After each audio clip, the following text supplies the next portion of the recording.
Guys আজকে আপনাদেরকে দেখাবো শফিককে এবং তারপরে হাজারদুয়ারি দেখাবো, তারপরে ক্যানপুকুর, মুর্শিদাবাদের যেগুলো সব থেকে স্পেশাল ভাইরাল জিনিস আছে এবং সব থেকে সৌন্দর্য জিনিস আছে সেই জায়গাগুলো আজকে যাব এবং পুরোটাই তোমাদেরকে ব্লগে উদ্দেশ্যেই দেখাবো।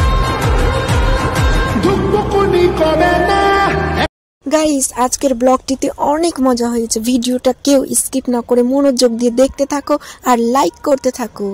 Hello friends, back to my চ্যানেলে সবাইকে স্বাগতম। আরেকটা নতুন ব্লগ নিয়ে চলে এসেছি। তো তোমাদের সঙ্গে শেয়ার করেছিলাম যে আমি আমার দিদির বাড়ি আসছি ওই আগের ব্লগটাতে। তো দিদির বাড়ি আসার পর রাতটা কাটলো, রাতটা কাটার পর মানে কি আর বলবো, রাত্রে ঘুমিয়েছি এবং ওদের বাড়ির পিছন দিয়েই ট্রেন যাচ্ছে। তো ট্রেনে তারপরে গাড়ি কত যাচ্ছে দেখতেই পাচ্ছ তোমরা। তো এই গাড়ি তারপর ট্রেনের এত আওয়াজ করছে যে সারা রাত ঘুমাতে দেয়নি একদম। আর বিছানা একদম কাঁপছে, যখন ট্রেন যাচ্ছে পাশে দিয়ে বিছানা কাঁপছে, মনে হচ্ছে ভূমিকম্প হচ্ছে। তো যাই হোক রাতটা কোনো রকম ভাবে কাটালাম। এরপর আমি সকালবেলা ওদের বাড়ি থেকে মুখ হাত ধুয়ে চাটা নাস্তা করে তারপর আমি একটু বেরিয়ে গেছি, কারণ কালকে রাত্রে জামাইদা আমাকে মিষ্টি নিতে দেয়নি। আর রাত হয়ে গেছিল বলে মিষ্টি আর দোকানও খোলা ছিল না, তাই মিষ্টি নিতে পারিনি। তো এখন যাচ্ছি মিষ্টি নিতে। তো মিষ্টি নিয়ে তারপরে ওদেরকে দিব, আমার দিদিরাকে দিব। তারপরে আজকে অনেক জায়গা ঘুরতে যাব, হাজারদুয়ারি, তারপর অনেক সুন্দর সুন্দর জায়গা যেগুলো এই মুর্শিদাবাদে সব থেকে স্পেশালি, সেই জায়গাগুলোতে আজকে যাব এবং ঘুরবো এবং তোমাদের সাথে পুরোটাই শেয়ার করব। তো ব্লগটা একটু বড় হতে পারে কিন্তু মনোযোগ দিয়ে সবাই দেখবে, আশা করি অনেকটা ভালো লাগবে। গাইস এখন সকালবেলা তো তাই সব মিষ্টির দোকানগুলো এখনো খুলেনি। তো এখানে আমি একটাই দোকান দেখতে পেলাম, তো সেই দোকানটায় গিয়ে মিষ্টিগুলো আমি নেব।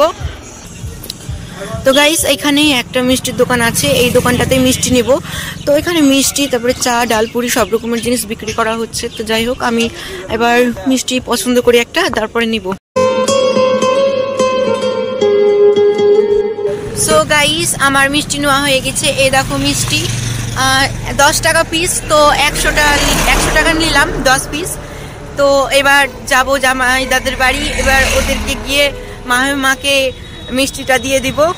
সো তারপরে আর ঘুরতে যাব, ঘুরতে গিয়ে তারপরে ওইখানকার সিনগুলো তোমাদের সাথে শেয়ার করব। আর এখানে কত গাড়ি চলছে দেখতেই পাচ্ছ, আর ভীষণ ঠান্ডা এখানে, ঠিক আছে। আমাদের মালদা থেকে মুর্শিদাবাদে বেশি ঠান্ডা লাগছে। তো যাই হোক এবার বাকিটা তোমাদের সাথে আস্তে আস্তে শেয়ার করব। সো দেখতে থাকো।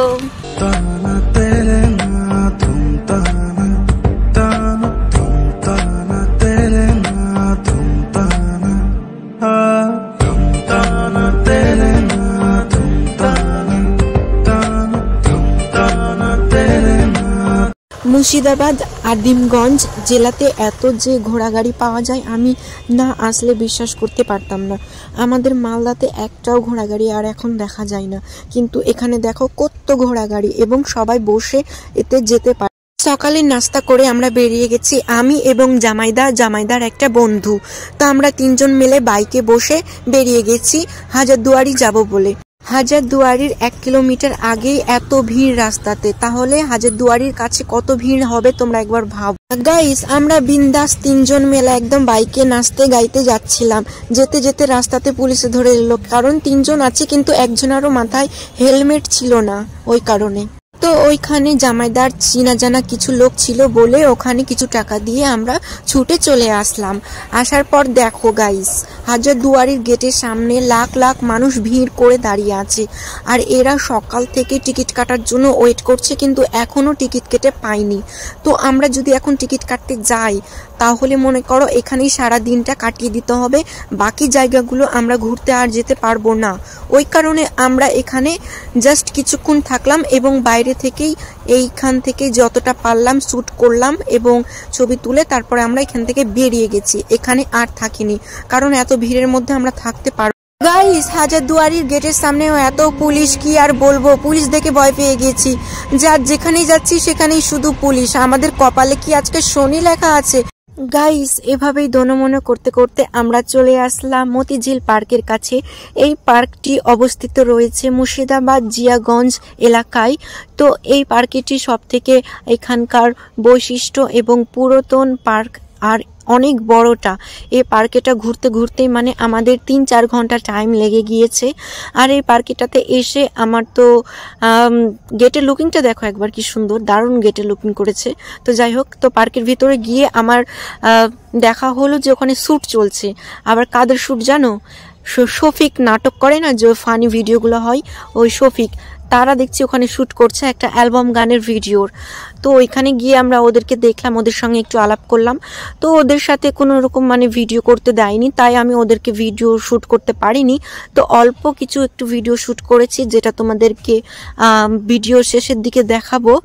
তো এভাবেই আমি পার্কেটা তখন ঘুরতে লাগলাম। আর ঘোরার পর একে একে মানে ঘুরতেই আছি, কিন্তু পার্কেটা ঘোরা আর শেষ হচ্ছে না। মানে এতটা বড় এবং এত সৌন্দর্য। দেখো পাশে, পার্কের পাশেই এরকম নদী আছে, আর নদীর পাশেই এরকম পার্ক। আর এখানে বড় সিট করে রাখা হয়েছে, যে সিটগুলোতে তোমরা বসে বসে প্রকৃতির সৌন্দর্য এবং প্রকৃতির হাওয়া দুটোই উপভোগ করতে পারবে বসে। এরকম সিট করা হয়েছে। এবং পুরাতন গাছ, যেগুলো আদিম গাছ এখন আর দেখতে পাওয়া যায় না, সেই গাছগুলো সবই অবস্থিত রয়েছে এই পার্কটির ভিতরে। তো এখানে দেখো কি সুন্দর সুন্দর ফুল, সূর্যমুখী ফুল, তারপরে এখানে অনেক রকমের ফুল ছিল, গেন্দা ফুল ছিল।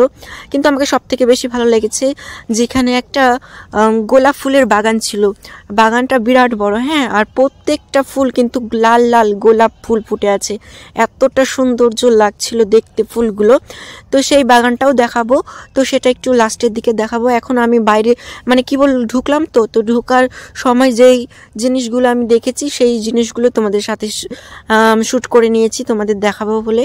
তো এই তালের গাছগুলো দেখো কি সুন্দর লাইন সারি সারি করে দাঁড় করিয়ে লাগানো রয়েছে, দেখতে একটা মানে দারুণ লাগছে। এইগুলোতে অনেক শ্যুট করা ভালো হবে। তো এখানে অনেক গানের বা ছবির শ্যুট করা হয়েছে, তোমরা দেখতে পাবে, হয়তো দেখেছো অনেক কেউ, হয়তো অনেক কেউ দেখেনি, কিন্তু এখানে অনেক শ্যুট হয়। তো জানি না আমরা কবে ভাইরাল হব। তো যাই হোক, আমরা যদি কোনোদিন ভাইরাল হই তবে আমিও মানে এখানে একটা অ্যালবাম গানের শ্যুট নিশ্চয়ই করব। সো এইটুকু আমার আশা আছে, আশা থাকলেই কিন্তু চাষা খাটে, ওই কারণেই। তারপরে এখানে পার্কের ভিতরেই করে রেখেছে বাংলার এখানে দেখতে পাচ্ছ অবস্থিত রয়েছে। তো এই জিনিসটাও খুব সৌন্দর্য লাগলো, খুব সুন্দর করে এটা বানিয়ে রেখেছে। এবং পার্কের ভিতরে একটা এভাবে শিলমোহর করে যে বাংলার থাকবে, সেটা আমি কখনো গাইস, আমি মালদার বাসিন্দা, তবুও আমি বলবো গর্ব করে যে আমাদের মালদাতে এইরকম পার্কে একটাও নেই। সত্যি কথা বলছি, আমাদের মালদাতে একটাও এইরকম পার্কে নাই। এত বড়টা এবং এত সৌন্দর্য গুছানো গাছানো একটা পার্কে আমাদের মালদাতে একটাও দেখাতে পারবে না। যেগুলো মালদাতে আছে ওগুলো সব ছোট ছোট পার্কে, তবুও মানে ওই ছেলে মেয়ে গিয়ে দুষ্টুমি করে ওই পার্কের ভিতরে, তো যাওয়া যায় না ওই কারণে। কিন্তু এই পার্কেটা, এখানে যে এত সুন্দর একটা পার্কে আমি দেখতে পাবো কখনো ভাবিনি। পার্কেটা অনেকটা বড় ছিল এবং অনেকটা ভদ্র এবং গুছানো গাছানো, এখানে কোনো অভদ্র সিন নাই, ঠিক আছে। এখানে সবাই ফ্যামিলি নিয়ে এসে ঘুরতে পারবে, কোনো রকম খারাপ কিছু নেই। কিন্তু আমাদের মালদার সে ছোট ছোট পার্কেগুলোতে সব কি আর বলবো, ওগুলো তো ফ্যামিলি নিয়ে যাওয়াই যায় না, এমন একটা জায়গা। তো যাই হোক, তো পার্কেটা আমি ঘুরলাম, খুব ভালো লাগলো। আমি সবাইকে রিকমেন্ড করব যে সবাই এই পার্কেটাতে যাও বা ঘুরে আসো, তোমাদেরও আশা করি অনেকটা ভালো লাগবে এবং খুব সুন্দর একটা সময় কাটাতে পারবে তোমরাও। তো যাই হোক, এভাবে এই দেখো এখানে আবার খ্রিস্টান এই মহিলাগুলোর সাথে আমার দেখা হলো। তো যাই হোক, এগুলো খ্রিস্টান বলে না মাদ্রি না কি একটা বলে, যাই হোক, তো আমি দেখলাম। তারপরে দেখো এখানে ফুল, দেখো ফুলের ছোট ছোট গাছে এত ফুল ফুটে আছে, আর ফুলের কালারগুলো এত সুন্দর, সেই লাগছে। এখানে আবার শ্যুট করছে ওরাও শ্যুট করছে। বুড়া হয়েছে তো কি হয়েছে, বুড়া মানুষের কি শখ নাই? সবারই শখ আছে, সবারই আহ্লাদ আছে, সবাই সব কিছু করতে পারে, শুধু মনের ধৈর্য এবং শক্তি দরকার। তো যাই হোক, আমি এভাবে আস্তে আস্তে পুরো পার্কেটা, আমি জামাইদা এবং জামাইদার একটা বন্ধু ছিল, আমরা 3 জন মিলে এভাবে আস্তে আস্তে ঘুরছিলাম এবং কে কি করছে না করছে সেসব দেখছিল আর হাসছিল। আর আমি তো জাস্ট আমি নিজের ভিডিও নিয়েই ব্যস্ত ছিলাম। গাইস, পার্কের ভিতরটাতেও মানে এত সুন্দর সুন্দর বাড়ি ছিল, তো বাড়িগুলো খুব সুন্দর লাগছে। তোমাদেরকে একটা একটা করে দেখাবো বাড়িগুলো। তো বাড়িগুলো তোমরা একটু নোটিস করে দেখে নিও, সেই বাড়ি রয়েছে পার্কটার ভিতরে, কিন্তু ওই বাড়িগুলোতে কোনো মানুষ বসবাস করে না, জাস্ট শো রেখেছে। তো এভাবেই আমরা ঘুরতে ঘুরতে দেখছি যে এখানে ভিড় লেগে আছে। তো আমরা ভাবছি এখানে ভিড় কিসের, কে এসেছে বা কি হয়েছে, এইরকম ভাবতে ভাবতে আমরা ওই ভিড়ের কাছাকাছি গেলাম। গিয়ে দেখছি ও বাবা, এখানে শফিকদের শ্যুট চলছে। তো গাইস, ওখানে শফিকদের শ্যুট চলছিল, ওই কারণে ওখানে কাউকে দাঁড়াতে দিচ্ছিল না বা ভিডিও করতে দিচ্ছিল না। তো আমরা ওসব দেখলাম না, এড়িয়ে গেলাম। এড়িয়ে গিয়ে বাকি জায়গাগুলো আমরা দেখলাম এবং ঘুরলাম। এখানে মানুষও অনেকটাও হয়েছিল এই পার্কেটা, তবুও ঘোরার মতন ছিল। কিন্তু হাজারদুয়ারিটাতে আমি যেতেই পারলাম না, এত মানুষ ছিল, প্রচণ্ড মানুষ ছিল, ভিড় ছিল, ওই কারণে ওখানে যাওয়া হলো না। তো এই পার্কেটা ঘোরার মতন ছিল হালকা, তা ঘুরলাম। তারপরে আস্তে আস্তে এই দেওয়ালটা দেখলাম, এখানে পুরনো যুগের সব সৈনিকদের ছবি আঁকা ছিল। তো সেসব দেখলাম। এখানে নাকি 14 জন সৈনিক মারা গিয়েছে, ওটারই একটা মূর্তি করে এখানে রাখা হয়েছিল। তারপরে এখানে এই মূর্তিগুলো রয়েছিল, এগুলো পুরাতন যুগের আদিম ইতিহাস কাহিনী। তো এইসব আমি অতটা জানি না, তাই এসব কথা আমি বলতে পারছি না বা বুঝাতেও পারছি না তোমাদেরকে। তো যাই হোক, এগুলো পুরনো জীবনের মুক্তি, সৈনিক টৈনিক ছিল, রাজা ছিল। তো দেখো হাতির উপরে বসে আছে, তারপরে সব ঘোড়া নিয়ে একদম যুদ্ধতে যাচ্ছে মনে হচ্ছে, এরকম একটা পাথর দিয়ে বানানো রয়েছে মূর্তিগুলো। তো অসাধারণ সুন্দর লাগলো দেখতে। তারপরে এখানটাতেও রয়েছে যে মূর্তি দেখতে পাচ্ছ, 5টা মূর্তি রয়েছে, যেটা এখানে নাকি বলে কাকে মারার জন্য ফন্দি করা হচ্ছিল। তো এখানটাতে এরা সবাই মিলে বসে ওটারই বলে মিটিং করছিল আর কি। তো এতে জামাইদা আমার সব বলছিল এই কাহিনীগুলা, ঠিক আছে। তো ওর কাছেই আমি কিছুটা শুনতে পেয়েছি, তাই তোমাদেরকে বলছি, আর বাকিটা আমি জানি না। তো সব কিছু আমি ওই কারণে ওদের ব্যাপারে আমি বলতে পারছি না। তো পার্কেটাই আমি তোমাকে যা যা আছে সেসবই তোমাদেরকে দেখাচ্ছি, তোমরা শুধু দেখতে থাকো। তো আমি আমার ভিডিও করতে পারিনি, শুধু প্রকৃতির ভিডিও করি। তো গাইস দেখো, শফিকদের শ্যুট চলছে, কত মানুষ ভিড় করে ওদেরকে দেখছে। আমি দূর থেকে একটু জুম করে ভিডিও করেছি ওদের। গাইস এই দেখো, শফিকদের শ্যুট চলছে, তো তোমরা একটু মনোযোগ দিয়ে দেখো। ওই দেখো মধ্যখানে একটা শফিক আছে, তারপরে বাকি সব কে কে আছে ওদের নামটা আমি জানি না। তো আমি এটা লুকিয়ে লুকিয়ে একটু ওদের শ্যুট করেছি, জাস্ট কি আর বলবো, শ্যুট করতে কাউকেই দিচ্ছিল না ওই কারণে। তো এইটুকুই ওদের শ্যুট। সো গাইস, আমি আমার ফেস দেখিয়ে ভিডিও করতে পারিনি, কারণ আমার ফেস দেখিয়ে যদি ভিডিও করি তাহলে পিছনের ব্যাকগ্রাউন্ডের এত সৌন্দর্য জায়গাগুলো ঠিক মতন তোমাদেরকে দেখাতে পারবো না। ওই কারণে আমি আমার ফেসটা দেখাইনি, আমি ব্যাকগ্রাউন্ডগুলোই নিয়েছি খুব সুন্দর করে।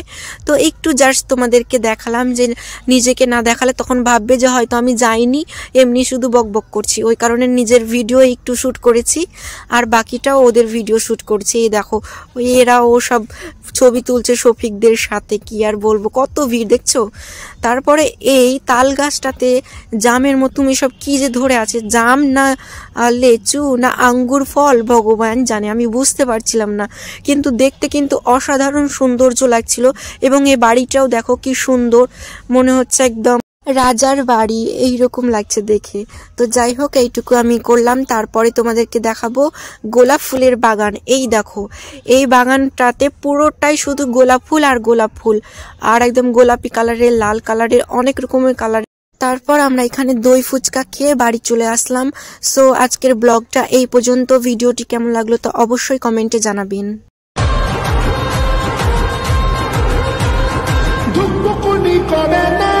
একা প্রেমে জমে না, তাই তো চোখে ধোকা চায় না, ধোকা